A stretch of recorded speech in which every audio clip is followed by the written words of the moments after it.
Hi, welcome back to the garage. So, I was talking to my sister the other day, and she is getting into fly fishing. She doesn't have any specific place to store, or specific way to store her new, expensive fly fishing rod. Now, I know about that much about fishing in general, let alone fly fishing. But she did say that she would appreciate some hooks. And I have some hooks that I've already made. Look like this, a little twist in there and make it look kind of cool. And,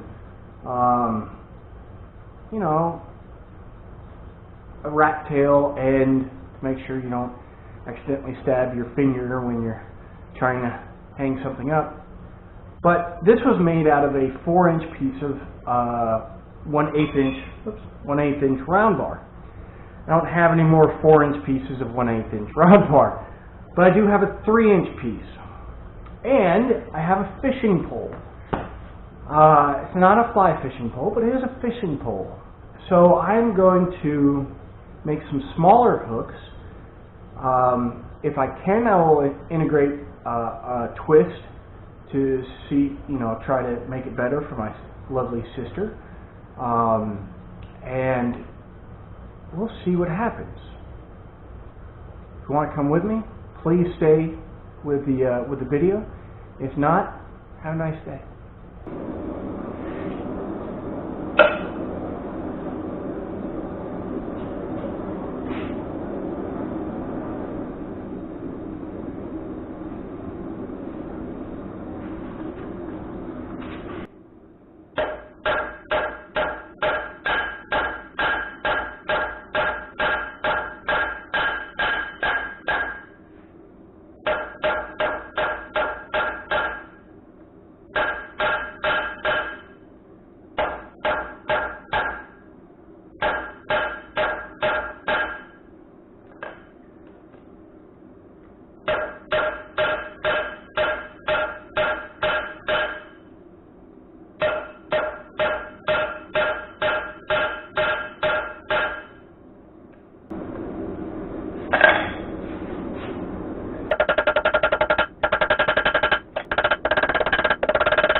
So that's the original length. I've drawn this out as much as I'm going to in square form. Now I'm going to flip it around and start on the back side where I will eventually punch the hole for the screw or the nail to go through. And so it'll get even longer. Alright, I'm going to kill the light. Let's go.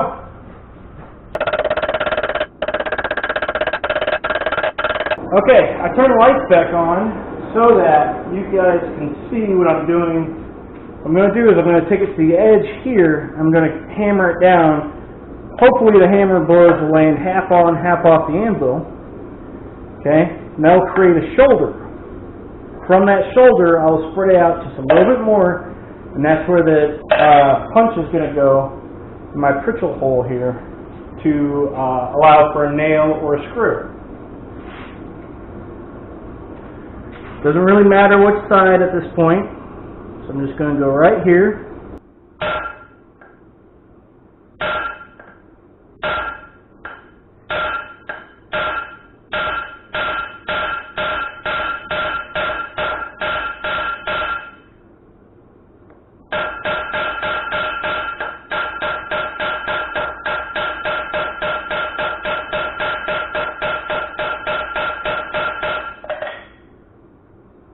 And that created my shoulder.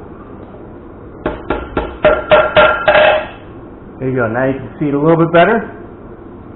I created a nice little shoulder. It's not quite flat yet. I'll get that on the next heat.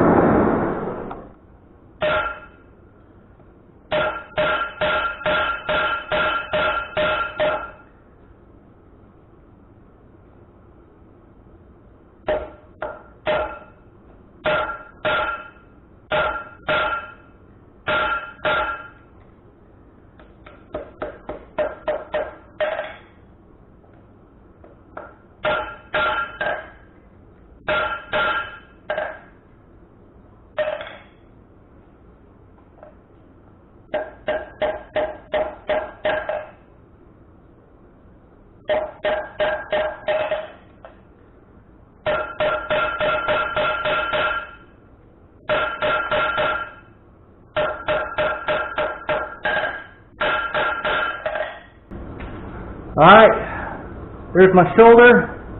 There's the panel I'm going to punch a hole through. We're going to do that next. Okay, so some of you are wondering why I'm turning the lights on and off. And the reason is, probably should have prepared for this little interview a little bit better. So, previously, I made a video of creating this punch through an old section of spring steel. When I created it, I thought I did a terrific job. When I annealed it, however, prior to forging, I got it too hot, and that's because I left the lights on in here. So it was a bright red with the lights on, which meant it was way too hot. And then when I went to quench it, I had the lights on. It was way too hot, and I quenched in water because I don't have quenching oil yet. So the result of that was the tip of this thing shearing off.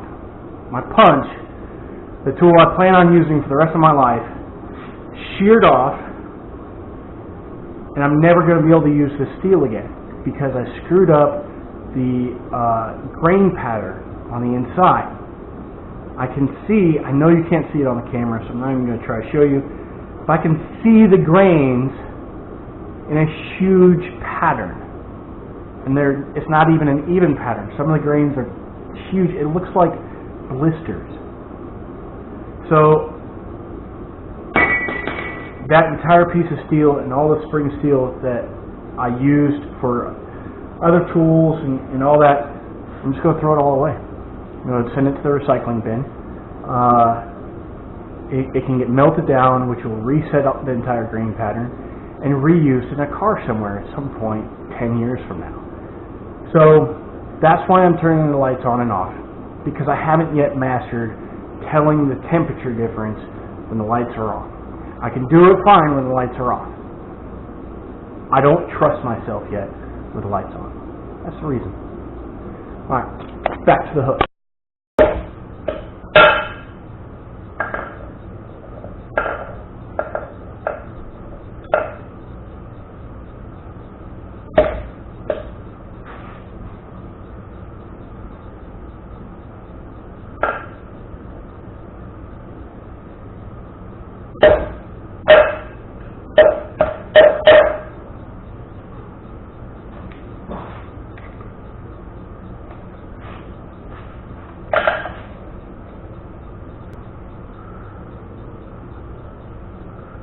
Alright, average screw can make it through.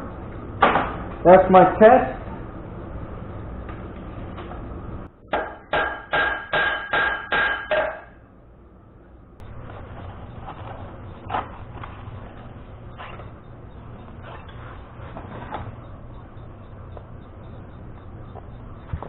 Okay, so what I have here is a file for a chainsaw.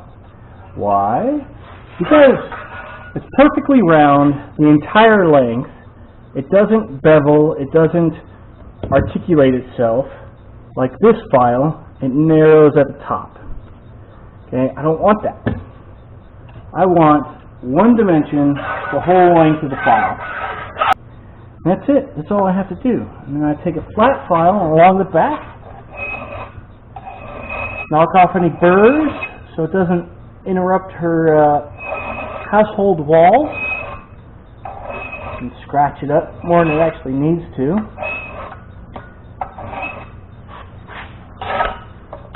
Clean up this corner here. So I cleaned up that corner. The battery on my camera died. I gotta stop buying cheap crap. And maybe oval this off just a touch more. So it still has that forged look, but it's not completely retarded. And now I'm going to heat up this middle section, bring the torch over, heat up that middle section, twist it to provide a nice good look, and then I'll finish drawing out and rounding off the hook end, curve the rat tail, curve the hook over, and we'll be done. Alright, here we go.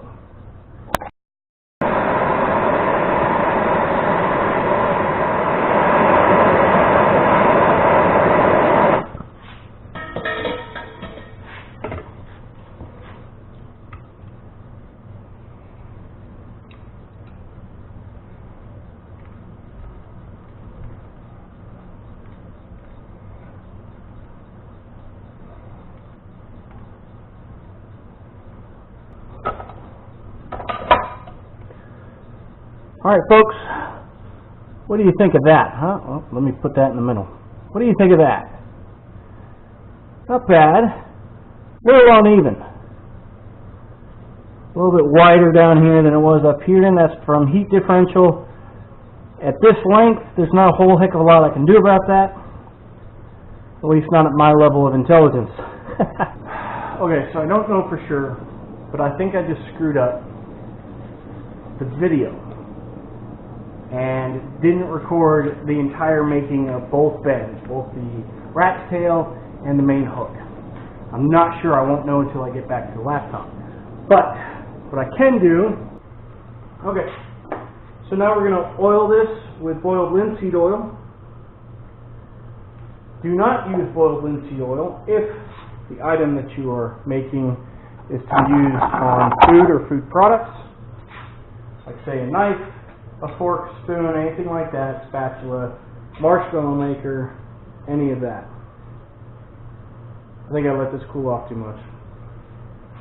Unbelievable. Okay, here we go again. Try number 2. What I'm going to do is I'm going to use boiled linseed oil to oil this off.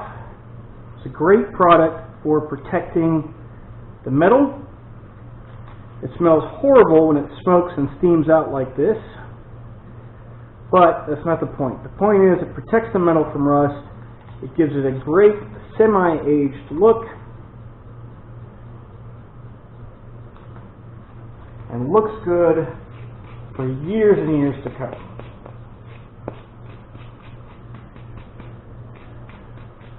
Brushing it off creates slight little streaks, which nobody will ever notice except for you. And it just helps shine off the metal. So, that's it. There's the entire product. Can't really see it against the black gloves. By the way, always use the same gloves for your boiled linseed oil, and only use these gloves for boiled linseed oil. Now, if you use wax, have a set of gloves for the wax. Wiping off any excess. And that is the gift from my sister. Hopefully, it will successfully hold a fishing pole. I don't know if you need to. Do you need 2? Like my rifle needs 2 hooks. I guess I'm going to have to make another one. Thanks for watching, guys. I'm going to make another one of these. No video needed. Same thing. I really appreciate your time. Really appreciate you watching. Have a great day.